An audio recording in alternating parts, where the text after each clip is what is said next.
One of the more powerful tools that you can use to make yourself much more persuasive is the embedded command.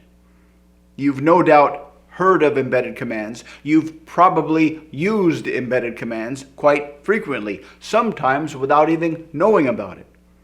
But here's some tricks and techniques that can make your use of embedded commands much more effective. There's a bunch of rules or best practices that you can follow so that you can make your embedded commands much more effective, which will give you much more control over the minds and decisions and desires and actions of other people. The first trick is to make your embedded commands as short as possible. Ideally, you want 5 words or less. The other day, I was listening to the radio, and they had this widely recognized health guru on, and they were talking to him about some proven health improvement techniques. And he said that if you eat more bacon, you'll live longer. That if you eat more bacon, you'll enjoy much more robust sexual activity. And not only that, if you eat more peanut butter, you will become more intelligent. Another idea to avoid is to avoid using embedded commands to tell people what you want them to do. This is kind of how they're taught. People are taught to say things like, buy now, you realize how valuable this product is, and buy now, you see the value of owning this product, and buy now, you might begin to imagine what this product would be like if you take this product home now. This can work, but it's kind of a mistake. Instead, think of giving people commands of things you have a good idea that they would like to do. Another trick or technique is to use as many commands as you can. Don't just use 1 or 2. The longer you talk to somebody, the more you can use embedded commands. Because if you get away from the idea that you give them a specific command, and they will take this command into their brain, and they will follow this order, you'll realize that when you use embedded commands, you're essentially training your audience in a call and response format. For example, if you're giving a speech, a 10-minute speech, a 15-minute speech, a 20-minute speech, and you use embedded commands throughout your speech, they will be trained to obey your words without really necessarily obeying the commands themselves. It'll create a structure in your communication where you speak and they obey, where you speak and they obey, where you speak and they obey. Another idea is to give people commands about things they would like to do anyway, like make more money, have more sex, become more confident. That will make it much easier for them to fall into the command obey, command obey, command obey mindset, particularly if you're doing most of the talking. If you're doing most of the talking, and you keep putting commands in your language, and these are commands of things you know they'll want to do, or you have a good idea that most normal people will want to do these things, they will start to think, oh yes, oh yes, oh yes. And so you'll be training them to think, oh yes, while they're listening to you talk. You'll be setting up the command obey, command obey, command obey mindset between you and your conversational partner or your audience. But the holy grail of embedded commands is to use commands on phrases that they've said, things they've said that they want. And then you take those phrases of the things that they've said that they want, and you put those phrases into command language. Now, how do you do this? A good go-to way to do this is to simply ask people what they want. Ask them what they'd like to have. And tell them that it's much easier for your subconscious to think in very short sentences, because most people have a whole bunch of desires. Our desires are all over the place. And if you ask somebody what they want and just listen to them talk about what they want, their desires will be all over the place. and tell them that if their desires are all over the place, it's going to be very, very difficult for your subconscious to think about these things, because your subconscious is very, very powerful, but your subconscious is very, very simple.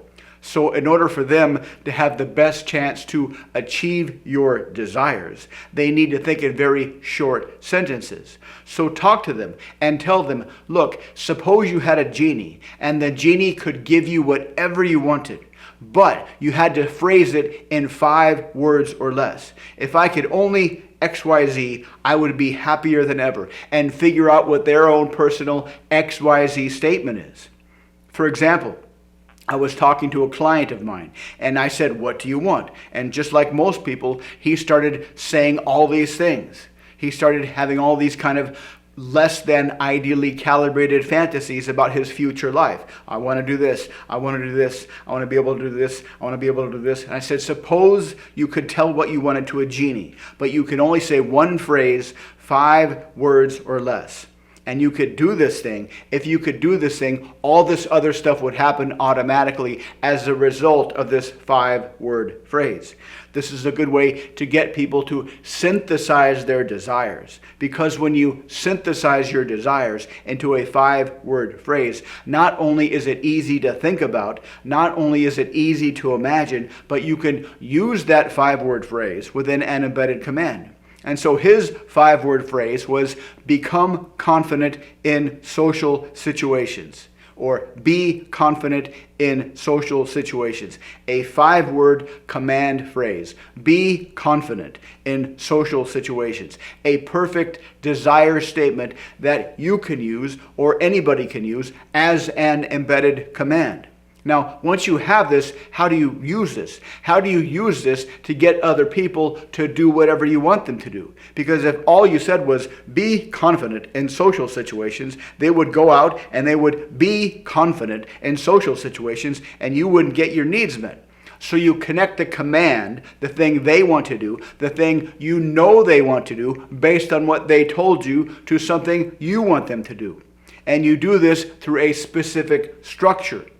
The good news is once they give you their short, calibrated desire statement, you can use this any time in the future. It doesn't have a half-life because they have a huge desire that they've taken the time to synthesize into a short statement. And once you have this short statement, once you remember this short statement, this is like a back pocket push-button control manual for their brain. So how do you use this short statement? Well, you think about what you'd like them to do. We'll call it ABC. And we'll say what they want to do, XYZ. And then you take this and you connect them together using some linguistic techniques through a story told through somebody else. So it doesn't feel at all like you're telling them what to do, because you use the command when you're talking about somebody else later on. So after you have their desire phrase, after you've helped them to synthesize all of their chaotic, uncalibrated desires into a short desire phrase, now you have this that you can weaponize to control their brain. You can weaponize their desire phrase to control their thinking. You can weaponize their desire phrase to lead their decisions. So you tell a story about somebody, and then you connect ABC, what you want them to do, to XYZ in a command form. And the whole sentence will get a kind of friendly fire from the command phrase, because you will have set up the command obey, command obey, command obey. And so this is how you introduce the story. You're talking about something that's different, that's later on in time after the desire phrase has been calibrated. And you say, you know what? I just thought of something. This might not make any sense to you. This might not be relevant to you, but I was talking to this guy, and he was telling me about this other guy. And this other guy, when he started to do ABC, he realized how easy it was to XYZ, where XYZ is a desire phrase. This will connect XYZ to the ABC part, which is what you want them to do. This might not be relevant to you, but I was listening to a story about this guy I was sitting next to on the bus who was telling me about his cousin. And his cousin decided to do ABC, and after he did ABC, he realized how easy it was to do XYZ. I'm not sure why I've thought of that, but it seemed relevant to the conversation. I'm sorry, what were we talking about? And then go on with the conversation. And you can keep dropping stories like this into the conversation, and every single time you do, you will connect their XYZ command phrase to the ABC phrase that you would like them to do. It's like one of my clients I was talking to the other day. He was telling me he wanted all these things. And his command phrase or his desire phrase was be confident in social situations. And we kept talking. And then 5-10 minutes later, I said, hey, and I just thought of something. This might not be relevant to you. This might not make any sense to you. But I used to know this guy. And he wanted to be confident in social situations. And he found that if he made the decision to listen to mind persuasion subliminals, that made it very easy for him to become confident in social situations. And the more he decided to listen to mind persuasion subliminals, the easier it was for him to be confident in social situations. And the more he was confident in social situations, he started to notice all these fantastic things happening. Girls would come up to him and talk to him. He had a lot more brain power to use embedded commands within these conversations. He had a lot more brain power because he had a lot less stress, and he could use extra brain power to come up with hypnotic language patterns to use during these social conversations. And he started to have a lot more sex because he was able to be confident in social situations. I had another client, and I was talking to him about his sales job. And like the first guy, he had all these desires that he wanted to do. I want to get more rapport with people. I want to be able to use commands more effectively. I want to be able to use hypnotic stories effectively. And after talking and synthesizing everything down to a small, compact, 5-word or less desire phrase, his desire phrase was close more customers. This is better, 3 words. Close more customers. And so that was his desire phrase that I put into my back pocket. And we talked about something else. And then I said, hey, you know what? I just thought of this story. I'm not sure if it's relevant to you or not. But I used to know this guy, and he was telling me about his colleague who learned this new technique to ask only questions, a persuasion sequence. And once he started to use this persuasion sequence, it was very easy for him to close more customers. And once he started to close more customers, he started to make a lot more money, which made him the superstar of his sales team, which allowed him to take off whatever days off he wanted to because he was the top closer at the company. And he said that when he learned this persuasion sequence, it was kind of exciting at first, but then it got kind of boring. I don't know if this is important to you or not, but once you learn the persuasion sequence and you be able to close more customers, this sales job started to become a little bit boring, and he was wondering if maybe he chose the wrong profession, because at first it was very, very exciting to close more customers. It was very, very exciting to use the persuasion sequence over and over again and make an easy 6 figures and become the superstar of his sales team. But then it started to get boring because every time he would talk to a customer, he would ask them these same basic questions. They would have these same kind of emotional states in their mind, and he would guide them through these emotional states to buy this product. And they would close more customers, and he started to make a lot more money, but he started to become boring.